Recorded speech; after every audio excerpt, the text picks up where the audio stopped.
నమస్కారం. సీమ city news కు స్వాగతం. వార్తల్లోకి వెళ్లే ముందు సీమ సిటీ కేబుల్ ముఖ్యాంశాలు. ముక్కోటి ఏకాదశిని పురస్కరించుకుని నగరంలోని పలు ఆలయాల్లో ప్రత్యేక పూజలు. వైకుంఠ ద్వారం గుండా స్వామిని దర్శించి తరించిన భక్తజనం. మురికి కూపంలోనే తమ బతుకులు కొనసాగిస్తోన్న కోట్ల నగర వాసులు. మురికి నీటిని తొలగించి పాములు, కప్పలు, దోమల నుంచి రక్షణ కల్పించాలని కోరుతోన్న స్థానికులు. తప్పుడు వాగ్దానాలతో ప్రజలను మళ్లీ మోసం చేయకు.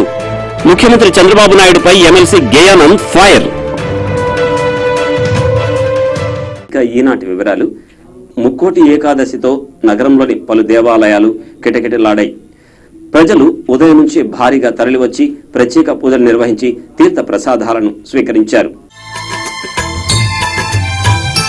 శ్రీ శ్రీ నారాయణ నారాయణ హరి హరి, శ్రీ శ్రీ నారాయణ నారాయణ హరి హరి, శ్రీ శ్రీ నారాయణ నారాయణ హరి హరి, శ్రీ శ్రీ నారాయణ నారాయణ హరి హరి.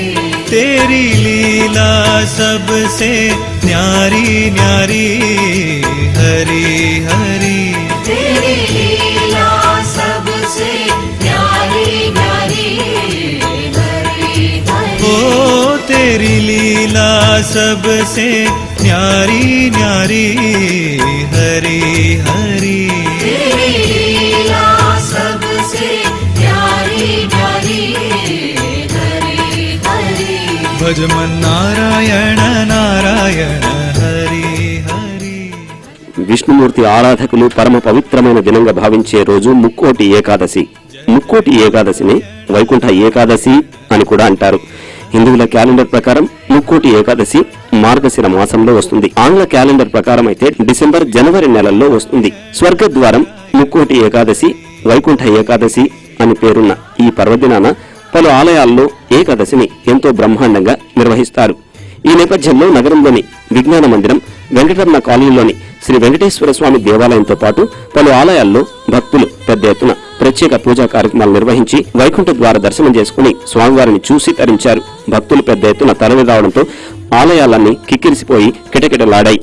ఏకాదశి పర్వదిన సందర్భంగా విజ్ఞాన మందిరం బి క్యాంపు స్థానిక విజ్ఞాన మందిరం దేవాలయంలో శ్రీ రుక్మిణీ సత్యభామ సమేత శ్రీ పార్థసారథి స్వామి వారి ఆలయంలో ముక్కోటి ఏకాదశి పర్వదిన సందర్భంగా తెల్లవారుజామున 4 గంటల నుంచి రాత్రి 9:30 గంటల వరకు శ్రీ రుక్మిణీ సత్యభామ సమేత శ్రీ పార్థసారథి స్వామి వారు రాజలాంఛనములతో వైకుంఠ ద్వారము గుండా భక్తులకు దివ్య దర్శనం ప్రసాదించే సందర్భంగా కర్నూలు నగరమే కాకుండా చుట్టుపక్కల ఎన్నో ప్రాంతాల నుంచి కూడా ఈ విజ్ఞాన మందిరం దేవాలయానికి విచ్చేసి ఈ యొక్క కృష్ణ భగవాను ఈ దివ్య అలంకరణలో అందరూ కూడా దర్శించుకొని స్వామివారి అనుగ్రహంతో తరుస్తున్నారని చెప్పడానికి సంతోషిస్తున్నాము.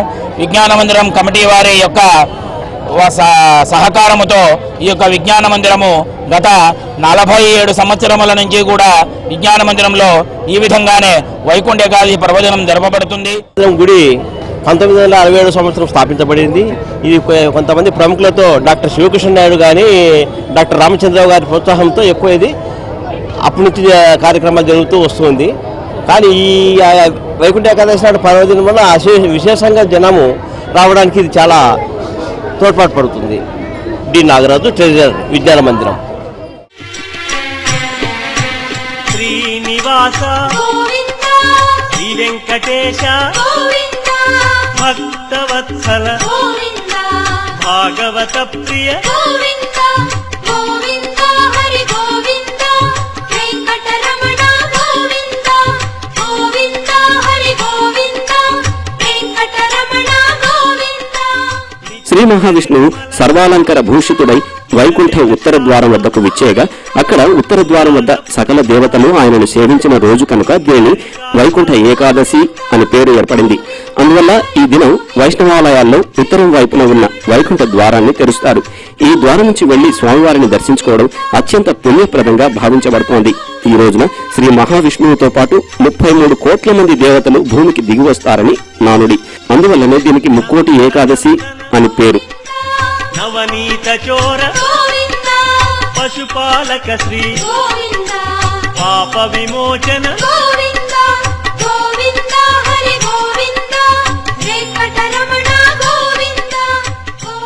రాష్ట్రంలోని తిరుమల, భద్రాచలం తదితర విష్ణుమూర్తి క్షేత్రాల్లోనూ తమిళనాడులోని శ్రీరంగంలో ముక్కోటి ఏకాదశిని ఘనంగా జరుపుతారు. ఈనాడు వైకుంఠ ద్వారాలను తెరుస్తారని, దక్షిణయానంలో చనిపోయిన పుణ్యాత్ములంతా స్వర్గానికి చేరుకుంటారని ప్రతీతి. ఈ రోజున ఏకాదశి వ్రతం చేసి విష్ణువును పూజించి ఉపవాస జాగరణలు పాటించడం వల్ల పుణ్య ఫలాలు లభిస్తాయి. ఈ రోజు విష్ణుమూర్తి ఆలయాల్లో ప్రత్యేక ప్రార్థనలు, ప్రత్యేక కార్యక్రమాలు నిర్వహించారు. ఈరోజు కర్నూలు నగరంలో అత్యంత వైభవంగా వైకుంఠ ఏకాదశి పర్వదిన వేడుకల్లో భాగంగా స్థానిక వెంకటరమణ కాలనీ కళ్యాణ మండపంలో 86వ సంవత్సరంలో ప్రతిష్ట గావింపబడి నేటికి వివిధ పూజలు అందుకుంటూ కర్నూలు నగరంలో అనేక పర్యాయాలు సేవా కార్యక్రమాలను పాల్గొంటూ మరి దినదిన అభివృద్ధి చెంది నేటికి చిన్న తిరుపతిగా పిలువబడుతుంది కర్నూలు నగరంలో. మరి అటువంటి పుణ్యక్షేత్రం వంటి దేవాలయానికి వచ్చిన భక్తులకు ఆ ఏడుకొండల వాడి ఆశీస్సులు ఎల్లవేళ ఉండాలని ఆలయ కమిటీ తరఫున నేను కోరుకుంటున్నాను. పుష్యశుద్ధ ఏకాదశి, ఈరోజు వైకుంఠ ఏకాదశి అంటారు. ఈరోజు ఉత్తర ద్వారము ప్రవేశము చేయడం జరుగుతుంది. ఈరోజు ఈ యొక్క కర్నూలు నగరంలో వెలిసినటువంటి శ్రీ లక్ష్మీ వెంకటేశ్వర స్వామి ఆలయంలో ఆలయం ప్రతిష్టాపన చేసినప్పటి నుంచి కూడా ఈ యొక్క వైకుంఠ ఏకాదశి అత్యంత వైభవంగా జరపడం జరుగుతుంది. విష్ణు పురాణాన్ని అనుసరించి ముక్కోటి ఏకాదశి ఒక్క రోజున ఉపవాసం ఉంటే హిందువుల క్యాలెండర్ను అనుసరించి ఆ సంవత్సరంలో మిగిలిన 22 ఏకాదశుల్లోనూ ఉపవాసం ఉన్నంత పుణ్యం లభిస్తుంది. ఏకాదశి అనే రోజు ఎలా ఏర్పడిందో పద్మపురాణం ఇలా వివరించింది. విష్ణుమూర్తి మురా అనే రాక్షసిని సంహరించి ఆమె బారి నుంచి దేవతలను రక్షించాడు.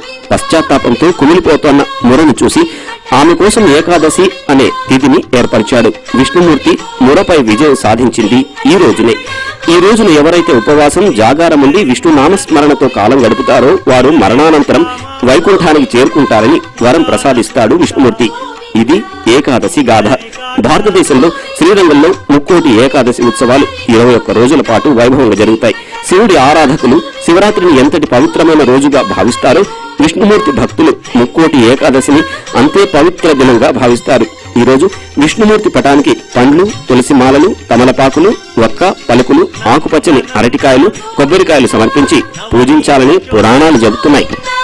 పశుపాలక శ్రీ గోవింద పాప విమోచన గోవింద గోవింద హరి గోవింద వెంకటరమణ గోవింద గోవింద హరి గోవింద వెంకటరమణ గోవింద శిష్ట పాలక గోవింద కష్ట నివారణ గోవింద దుష్ట సంహార గోవింద దురిత నివారణ